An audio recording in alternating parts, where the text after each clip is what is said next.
Welcome, listeners of Illusion to Temporal... Messed up the first line. Welcome to Red Dwarf's Make-Ups. Welcome, listeners of Illusion to Temporal Discussion, the episode-by-episode Nightmare Retrospective podcast. I'm Martin Harder, and I've read the warnings and taken out the appropriate insurance. And I'm Martin O'Doney, and I am saying nothing until I finish reading the small print. Today we're looking at Series 3, Episode 7, which was originally broadcast on Friday, October the 20th, 1989. The number one film at the UK box office was Star Trek V, The Final Frontier, which I haven't seen. Going by the lore of Star Trek films, it's one of the bad ones, isn't it? It's actually probably the most boring of the Star Trek films, which is a bit of an achievement, it has to be said. I'm a bit surprised to hear it was 1989. I could have sworn it was 1990 that it was released, but same phenomenon again. It keeps on trying to play for laughs for some reason. You're missing nothing by missing this one. Directed by Bill Shatner, isn't it? It is, yes. And I'm tempted to say this is not entirely a coincidence. I imagine it's a bit of an ego piece. It's not very well written. It's the story of Spock's brother called Cybok, and he's on a quest to find God at the center of the galaxy. So you sort of start with a really generic religious plot, and it's downhill from there. Sorry, I switched off at Zybok. Yeah, well, exactly. It's Cybok, by the way, not Zybok, but it's just as bad. So yeah, you're missing nothing by missing that one. It's the bottom line. Very definitely missing nothing. Okay, and the number one single, I know it's one of your favourites, Martin. It's That's What I Like by Jive Bunny and the Master Mixers. Come on, everybody, everybody, everybody, come on, everybody. I still enjoy the Jive Bunny mixes, but I understand that they're not everyone's cup of tea. That's true. And now time turns, the recording light burns, time out is gone, the podcast is on. Welcome once more, for time turns and the never-ending journey has begun. Heroics there be in my dungeon, and hopeful young heroes have been performing them. But the dungeon has, as usual, taken a terrible toll of those who dare to challenge it. Would you care to see the score? Yes, I thought you would. Now, since we unlocked the dungeon door, it's humans nil and dungeon 4, because it saddens me to say that our Kentish men have passed away. They almost brought the dungeon down, but took a fall in the final round. So now it's up to James and crew, whose Suffolk quest is almost new. So far they've called upon a lass who met a knight, who met his match, and then they went and met a crone, and then, well, watch, the game is on. So here is the ditty.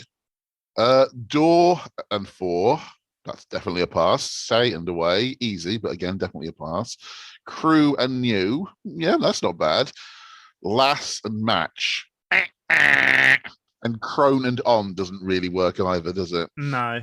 It started so well, but it lost heart. What a shame. Where am I? You're in a room where most of the slabs on the floor are missing, and some remain to form a very narrow pathway. Now walk forward, please. Hang on, something's just coming through the archway. It's a skull. The episode begins with Dungeoneer James and his advisors Philip, Pulok and Jamie. I'm not sure why I bothered introducing them again, because we're not going to be with them for long now. We are actually rather close to the end of their quest, yes. So they wandered into the Lion's Head chamber. Being Series 3, there's no lasers, and instead they have to face a perilous path of peculiarly... I remembered I was going to get you to read this bit. The perilous path of peculiarly placed paving stones that bridge the void. Alliteration is my bitch. You know what I'm saying, man? So before we go on, let's talk about this letter R. Yes, because we're getting a lot of R's all over the episode. Yes, so the letter R appears in the corner of the screen. This was actually a competition that was run by CITV and Broadsword, yeah. Is it run by CITV or is it run by Broadsword? Because I think they both did it. They've got to cooperate with each other or it's not allowed. Broadsword would have actually done the practical part of it, because they've got to fit it into the image that they're sending to CITV. Yeah, and it's done on the actual, I want to say the negative, but you know what I mean. Yes, it's actually on the original video reels, so therefore it's actually a permanent feature of the program, which means that it must have been. Well, actually, no, actually, it might be Anglia. It might be Anglia now I think about it, because they own the original series. They don't own the series format anymore, but they do still own the original series as part of Granada Media. So it might be they added it. So, without mentioning the actual answer to the competition, what was it about? Basically, the letters appear on the screen, and it's pretty obvious what's going to happen. You're going to have to unjumble an anagram. Basically, those letters appeared intermittently throughout the program, and they formed an anagram of some famous name from swords and sorcery history. Anybody who was able to get what that magic word was could then send off to Anglia TV and hope to get a prize, which was done by draw of all the correct answers. Do you remember what the prize was? I don't know, actually. I can't remember. I'm sure it's going to be somewhere on nightmare.com. I think it may have been a copy of one of the video games based on the series. That springs to mind. Maybe it also had one of the games consoles with it. I don't know. It would have been the ZX Spectrum version, wouldn't it? Possibly. The Amiga version didn't come out until the Lord Fear years. Hello there, listeners. We've looked it up on nightmare.com and we found out that the prize was actually a Sinclair ZX Spectrum and a copy of the Nightmare video game. We don't know for sure, but judging by the date of the competition, we think it was a Spectrum Plus 2 or a Spectrum Plus 3, which is a fantastic prize, even if the Nightmare video game for that system really isn't very good. Maybe he's a little flustered by the appearance of the hauntings, but advisor Pulok seems to have a little trouble with depth perception here. Rather than the required diagonal movement to stay on the path, he instead instructs James to take an extra sidestep into the void. Stop, sidestep to your left again. And again. Walk forward. Nasty. I don't think James survived that fall, team. At least, not in this adventure. This should be as famous as Simon's sidestep left. I agree. I remember watching it when it was current and thinking, are you sure you were able to sidestep left there? And, of course, bong, there's the answer. No, you're not allowed to do that. Falling animation's definitely got a lot better, hasn't it? Oh, much better. It's still got that kind of Wile E. Coyote hanging in the air for a few seconds thing. Yeah, I actually kind of quite like that for some reason. The instant drop away actually is less effective. Take sports movies. There's a dramatic slowdown of the camera as they kick a goal in the last second to win the match. It has that effect. I always expect him to just kind of lift the helmet up a bit, look at the camera and hold up a sign that says "Yikes." This is the first time that a team has actually died in the first room of the episode. It makes their quest feel a lot shorter than it actually was, because it was actually about 15 minutes thereabouts, but it feels like 2 minutes. I think the fact they're still not much more than halfway through level 1 when they die, and it's been 15 minutes, does rather emphasize that they're a bit slow. So there's a kind of relief about the fact that it feels like it was so quick. It's probably best they were killed off quite early and didn't waste too much questing time, I think, because they're lacking in assertiveness, and I would even say lacking a certain amount of personality. Rotten luck. But I think you'll have to join him. Spellcasting. DISMIS.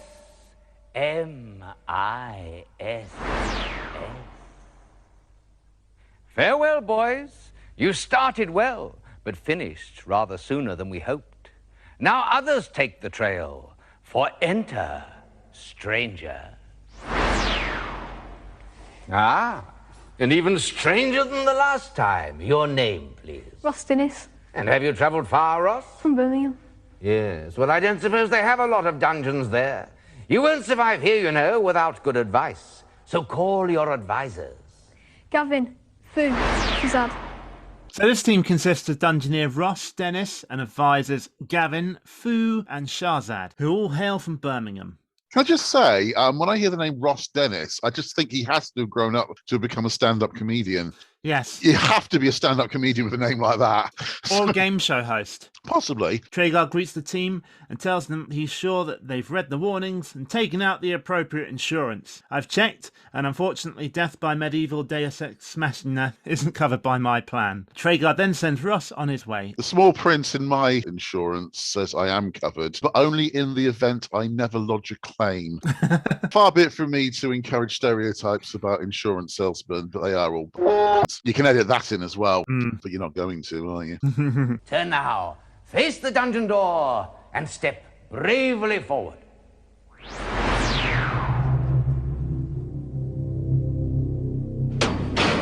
Where am I? Ross, you're in a room. There is a box-like table in front of you with the dice on the table. While you wait here, you're wasting life force. By entering the dungeon, you've already taken a chance, so why not take a gamble? Welcome to the dungeon. This is season 3. Everything is still the same. Our talking is mundane. We try to make it seem random. Our dice is on the exact same number. We better play the game. We better play and never talk about it. So welcome to the dungeon. The only thing really worth mentioning here is the letter U appears over the dice table. Other than that, there's no clues over the doors, so the team go right. Might as well. What do you think of our dice room jingle, by the way? Did you enjoy it? I think it's more enjoyable than the dice room itself. I think there needs to be more ukulele in the dungeon, personally. I think that's a huge oversight on the part of Tim Child. He's probably been regretting it every day of his life ever since. Move forward.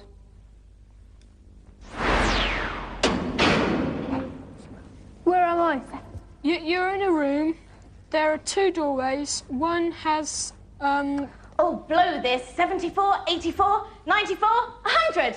Coming, ready or not. I called this the Scorpion Room, but there's no Scorpion today. This time it's appearing in its Series 1 and 2 guise. No monsters, obviously, but instead Melisandre is here. I'm not sure which is better, to be honest. I tend to see this as the snake room rather than the scorpion room, but they're all different variants of the same thing with just a different monster in it. One of the many reasons I dislike Melly is that she's astonishingly thoughtless. What we got here is she's trying to play hide and seek with Motley and actually mistakes Ross rather insultingly for Motley. Having established that he's not Motley, she challenges him to a game of hide and seek and just leaves Motley hiding wherever he's been hiding, waiting for hours on end for her to show up and find him. At first he thinks he's chosen a really brilliant hiding place, but after about 2 days, he probably realizes, you know what, I don't think she's actually still playing. I'm wondering how young Melisandre is supposed to be, because Zoe Lofton is obviously playing her as younger than herself. Yeah, definitely. I think Melisandre is supposed to be a child. Oh, definitely. Yeah, definitely. Yeah. Fresh out of college, maybe. Here's a bargain.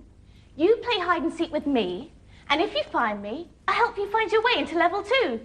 Do you agree? So yes. so yes. Yes. Oh, good. Right, no need to close your eyes. Melisandre asks them to count to 10 and she basically buggers off out of the room. She does it in full view of the advisors so they know which door she's gone through. But as we shall see shortly, I don't think Melisandre actually understands how hide and seek works. Ross counts, the letter B appears on the left wall. So the letters so far are somewhat suggestively R-U-B. Yeah, give it a rub. We may very well be heading to Carry On Nightmares pathways again.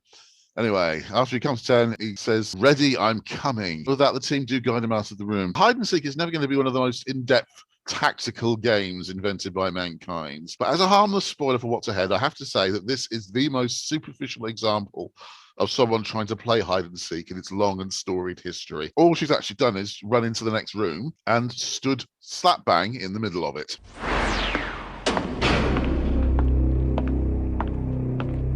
Ross, you're going down a passageway, and there are various doors which you are going past.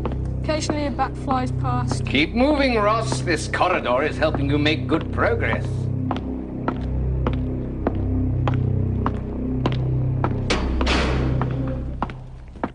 Where am I? Well done. Well, that was quick. We arrive in the trapdoor chamber, and Melisandre just hasn't learned from her past mistake, and once again decides that standing right on top of a giant trapdoor is a really smart move. I suppose a bargain is a bargain.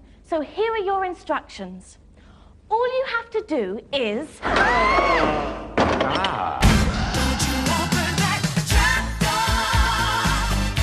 You're a fool if you dare. Stay away from that trapdoor. 'Cause there's something down there. She calls out from the pit for Ross to help her, and then the team discuss how to do this. Now, has no one thought fit to comment that Melisandre doesn't appear to understand the point of hide and seek?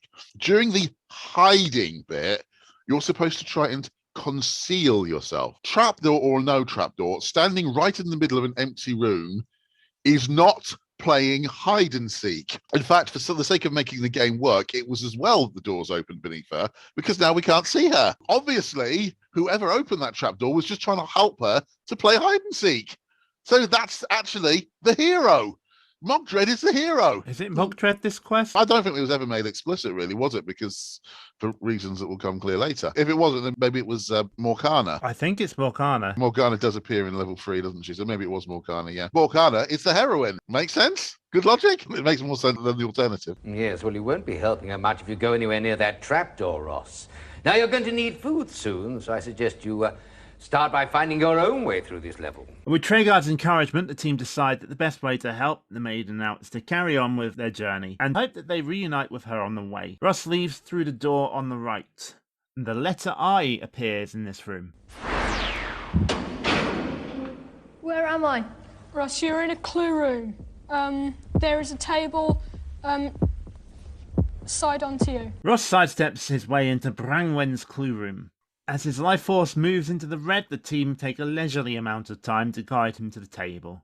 And this is the real problem I have with this team. They are so slow. Yeah, they need almost relentless prompting. They massively overachieve. I think there are loads of teams that lose in level 2 that are better than this team. The fact that they actually managed to get beyond level 2, spoiler, has long been one of the great mysteries of my life. I'm thankful that they do get to level 3 though, because we get to see the minecart again. And we get to see another new location. It's nice that they got there, but my God, they used up an awful lot of the series time. The food gets knapsacked before we learn what it is, and the Brangwen she appears. And Ross has to be told 3 times to turn around to face her. Ah, intruder alert. Another comes to rob the Brangwen she. Turn, intruder. All my gifts must be earned.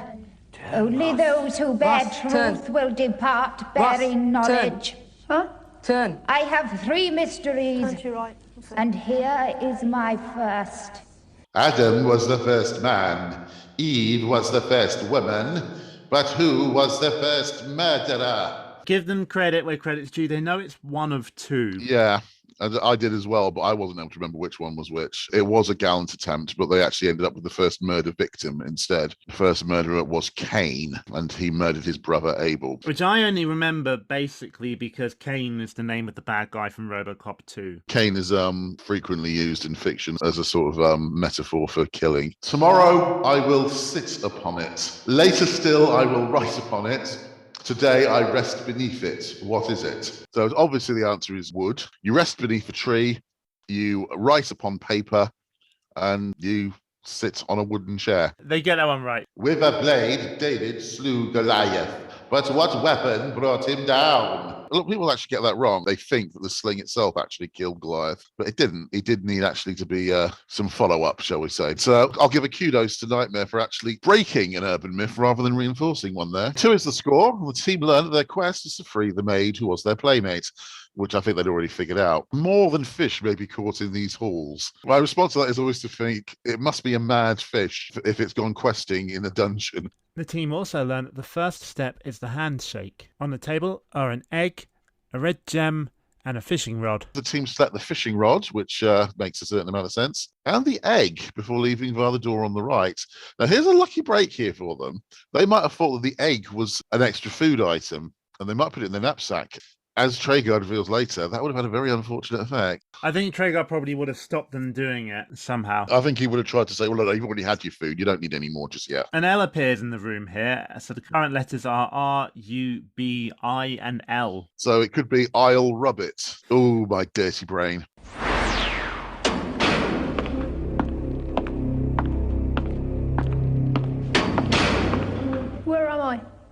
Ross, you are in a room. There is a snake's head straight ahead of you, and there is a tongue that keeps coming out of a hole in the cavern.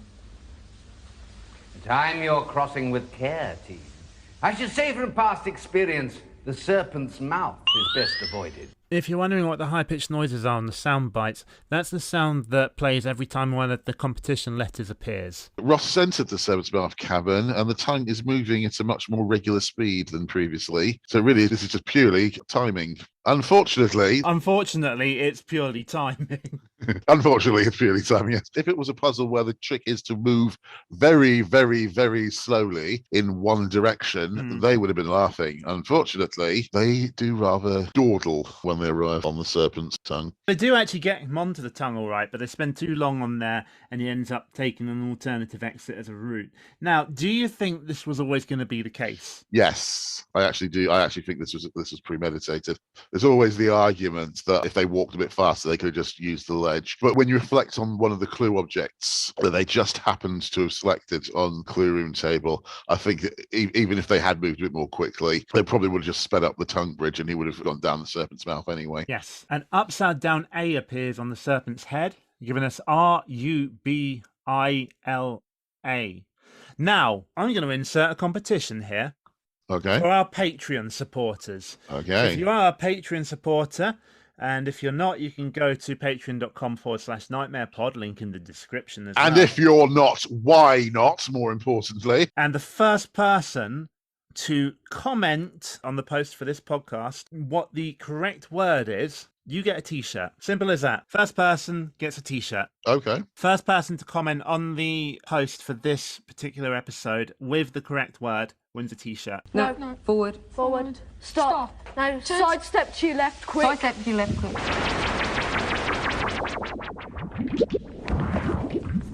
Ross, where am I?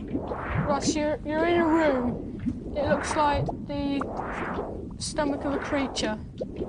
Well, I did warn you, and now look what's happened. You better do something fast, for something has swallowed Ross, and the gruesome business of digestion is already beginning. Having walked down the monster's mouth, where else do you expect to wind up but a monster's stomach, of course. And Ross gets to have a go on the slide. Hey, maybe it was a good move. The team look for an exit, but Traegard warns them that there's no escape. He urges them to think of the objects they are carrying. They try holding up the egg, perhaps in some kind of tribute to the god of English breakfast. No, don't hold it up. Throw it. Throw the egg. Ross, throw the egg. Where, in front of me? Yes, just... Yes. Good thinking, team. I know the effect a bad egg would have on me. Let's hope it has the same effect on this monster that swallowed Ross. I know everyone shakes their head at this, but I have to ask, on the subject of over generosity and spoiling people, how can Traegard be so ridiculously generous as to say good thinking team, where with the amount of prompting he had to offer, he as good as stormed into the Chroma Key studio in person, yanked the egg out of Ross' hand and almost hurled it across the room for him. It's quite seriously, the lack of initiative in this team is as bad as it is with almost any team in series history. So saying to them, good thinking team, after all they've done is literally carry out your instructions. I'll go, please, Traegard, stop being so nice to people. Good thinking team. Just do what I say. That's good thinking, yeah. Where am I? You're in a blank room. There is water straight ahead of you, so don't move. Oh dear, trapped again it seems. And you've already used the egg, though I doubt it could work here anyway. And into the water room. Now, considering where they just came out of... No, don't go there, please. Does this mean that the water room is the serpent's giant chamber pot? Or is it like its giant toilet? Do serpents actually pee? Are they like birds? Does it all come out like in one lot? Maybe they just leave it behind when they shed their skin every day. I don't know. According to Reptile magazine, all snakes have a single vent, which is an excretory opening. The vent opens on the bottom of the snake near the tail and leads into a compound structure called the cloaca. I am never listening to you criticising me for inappropriate material again after this conversation. I want you to know that. I am never listening to you again. If it is a giant toilet, I think that serpent needs to go to the doctors or the vets, rather. It's very discoloured, isn't it? Yeah. It looks fine for water, but you've established that it clearly isn't water. So Ross, as we've established, is in the water room, and as usual, there's no visible exit. You might want to rename it the water closet. This time, though, rather than attempt to drain the water, Ross casts the fishing line into the murky depths. When I first saw this last night, I initially misread it as drink the water. And in this context, that is the most disgusting idea we have ever had. And when he pulls something out, he pulls out something long and dark. Yes! I'm the one who always gets the blame for these things. It's always me who gets the blame for lowering the tone. And listen to yourself. Listen to yourself. I keep getting emails from people on Twitter saying, why do you lower the tone of these podcasts?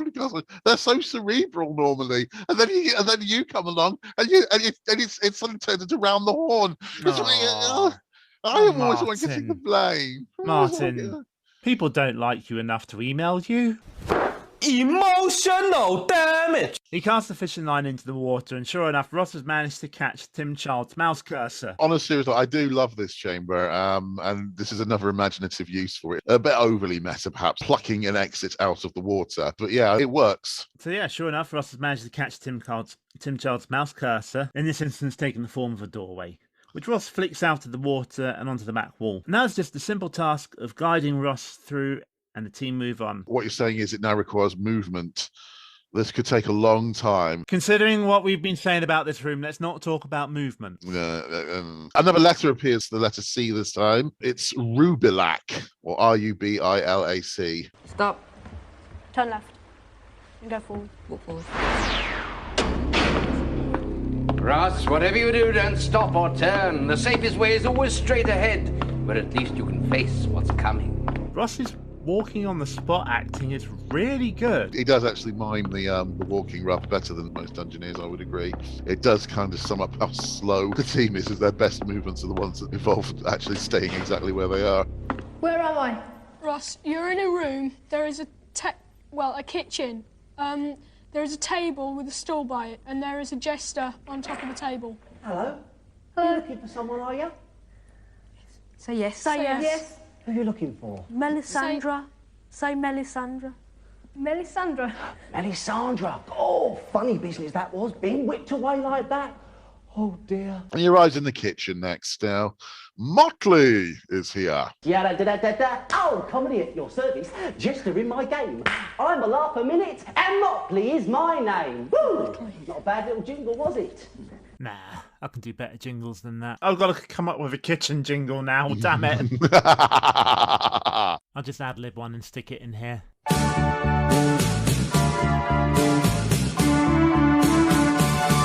Oh yes, they're in the kitchen, and Mudley is standing on a table. He's a jester who's not funny, he's just not worth the money, and he often seems quite unable. Motley offers Ross some defense, but being in the dungeon, it has to be earned, in inverted commas. Motley poses the team a visual riddle. Here we go. Now, I've got a frog's leg in this hand, and a frog's leg in this hand. Now, what have I got? Because this is an audio format, we should probably describe that what Motley's actually doing is standing on a table with his hands in the air. Yeah, that is talent, that is. My God, no wonder he's the greatest entertainer in the dungeon. Wow. The team take quite a while to work out what is essentially a very simple riddle. And when they finally answer frog, Motley points out that it's actually a bloomin' great frog. It's that one from the Death Valley Caves, isn't it? It was that one that was taking up the entire entrance to the cavern a couple of weeks ago. It could be. I thought that was a toad, but it might be a frog. That scene when the toad was peering into the cavern, Motley was actually down at ground level holding him up there so he could peer in. Yeah, and Motley's got this spell that makes him bigger. Ah, right, yeah. That has got to be one of the most useless bits of brilliant connection between two totally disconnected bits of quest history of all time, and I salute you for it. So they get a spell called Big from him for getting this incredibly elaborate answer to the riddle correctly. And Motley leaves the room, and the team's got to guide Ross out through the door on the right. Even by Motley's standards, this is a very silly use of him. And it's also a pretty cheaply earned spell. It was an important moment, though, because they will need that spell very quickly. And we get our next letter, which is the letter X. So we've got Rubelax, which sounds like a laxative. Yeah, I was going to say a military implement used by the early Anglo-Saxons, but all right, yeah. So it's R-U-B-I-L-A-C and X. And walk straight forward.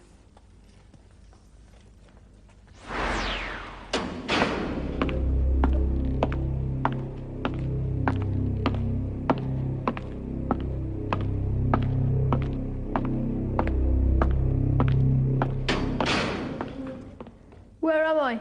Ross, you are by the side of a cliff on a walkway. There is some food in front of you. Pick it up. And put it in your knapsack. Ross, help me! Hurry, quick, and save me! Ross arrives at the ledge crossing, part 1, and everyone's favourite Scandinavian stereotype, Olaf the Dead, walks in and starts brandishing his enormous club at Ross. You're trying to force an innuendo. I wouldn't say that was forced. It didn't take any effort on my part at all. No, I can tell. Ho, ho, ho, ho! Many happy dungeon greetings! You can go no further. Here, you have some lootings for Olaf, yes? This is another moment where the team diver.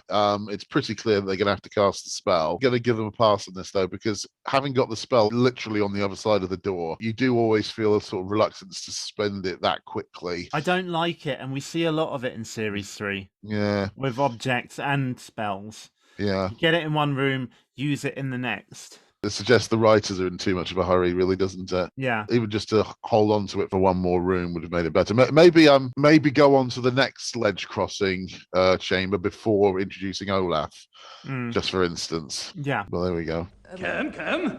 Use the trick. Come on, Ross. Action, team, action, there's no escape. Ross, come on. Or else there will be the bonkings and the tonkings. Precious stone or something. Huh? Pretend you've got some precious stone. You won't get past him that way. Ross. Come. Spell What have you got? Spell casting. B-I-G.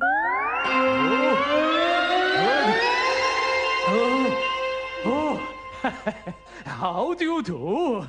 I am Olaf, and I'm a very friendly person.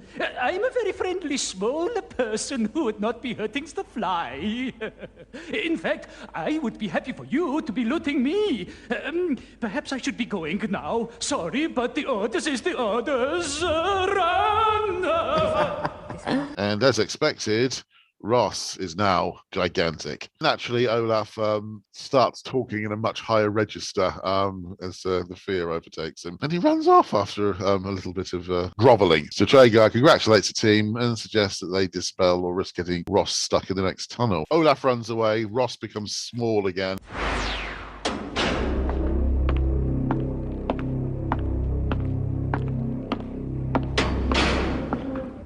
Where am I? Ross, you are in a room and the wall in front of you is split up into 9 squares with various letters. One is I, one is D, A, H, M, T and D. And there's a doorway in the far corner. And there's a blank space in the bottom right-hand corner. Where you are. And the top right-hand corner is also blank. They arrive in the well chamber, although it's not absolutely clear that it's the well chamber. This is kind of a new puzzle. When I first saw it, I thought it was going to be something like a sliding blocks puzzle of the sort that you got in the Crystal Maze medieval zone. And in fact, it might have been more interesting if they'd had the tech at this point to make it work like one. This still works okay. Well, basically, most of the room is blocked off from view by sections of wall. Each section has a letter on it, and Traeger suggested it may be a voice-activated puzzle involving the calling of letters. Advise a few correctly surmise that it's an anagram. So Traeger gives them a clue that it might be more than one word, and realization then dawns. The maid. The team instruct Ross to spell out the maid, and as he does so, the sections of wall disappear, revealing several holes in the floor that Ross might have fallen into had the walls not been cleared. The team seemed to have a good memory of chambers from previous quests, so this might have caused them some trouble. Now they can see the room, though, they can easily guide him into the well. And the letter E appears. So we've got Rubelax still. Rubelaxy. Rubelaxy. We won't say any more on that because we'll ruin the competition. We hear Hurry, Russ! Hurry! from Melisandre. This may be the most work that Zoe Lofton ever had to do in Nightmare, and it was basically repeatedly say, hurry, Ross. Anyway, Ross climbs into the well and lands in level 2. As usual for Series 3, he lands on the Spin Dizzy, and there's a picture of Melisandre above the second door from the right. But before the team can react, we've landed in Temporal Disruption on the Spin Dizzy again. I suppose it's a suitable place if you think about it, because it is the end of the level 1 and the start of a new level. Yeah. You might as well stop there. So it's another one where there's not really much to say.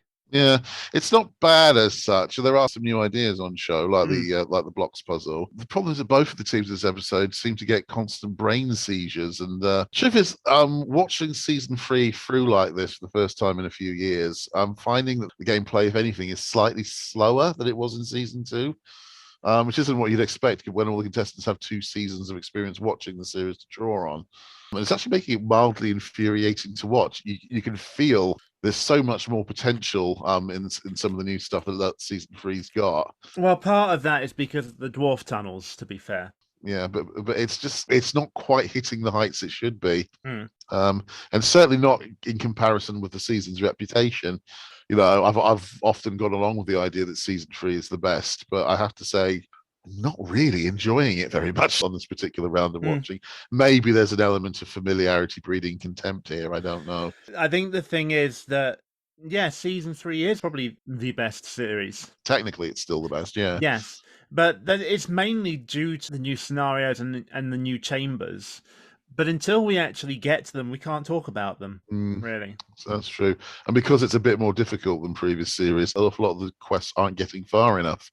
So it's certainly in the early stages of season 3, it's been a bit of a slog. But we'll get there. We've had comments from a lot of you saying that one thing that you really actually enjoy listening to is the dynamic between me and Martin. You haven't heard a quarter of it, guys.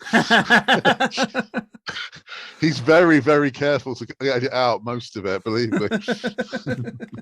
If you do want to hear some of the stuff that gets edited out, there are a few episodes of what we call the Dungeon Unlock on our Patreon, which is literally just the raw recordings. So anyway, if you're interested in that sort of thing, or just interested in anything to do with us, you can follow us on Twitter.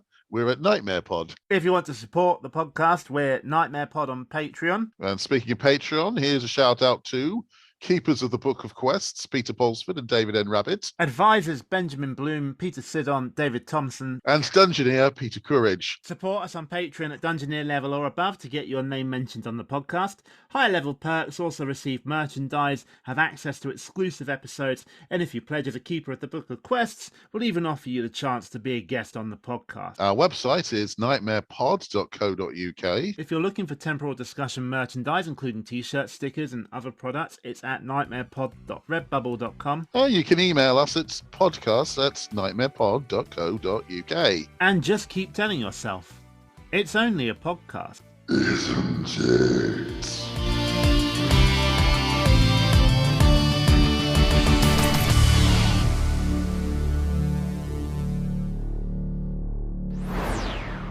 Oh, my dirty brain.